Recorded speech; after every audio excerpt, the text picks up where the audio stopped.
অধিক আনন্দিত। আর আমি বেশি কথা বলবো না, যেহেতু আমি এখনো কিছু বুঝতে পারতেছি না কারণ দেশের পরিস্থিতি। মাত্র আমি আসছি গত সপ্তাহে দেশে।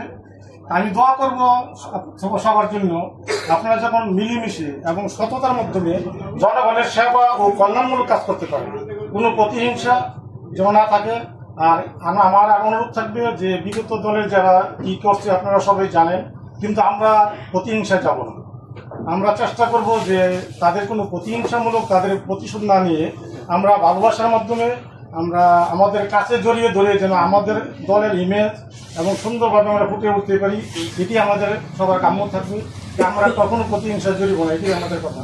আর আমরা যারা নেতৃবৃন্দ, আপনারা যারা যে দায়িত্ব নিয়ে আছেন, আপনারা চেষ্টা করবেন সততার মাধ্যমে কাজটি করতে। কখনো আপনার দলের প্রভাব দেখি, নিজের প্রভাব দেখিয়ে উনি কখনো কোনো কাজ করবেন না।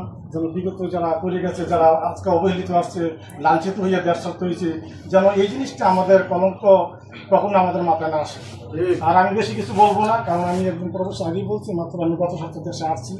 আমার ভাতিজা অত্যধিক ভাজন অনুরোধে আমি আসছি। আমি এখন এক জায়গাতে আসছি মানুষের মধ্যে, আসার পর আমি কাপড়টি বলতে পারছি না, চলে আসছি।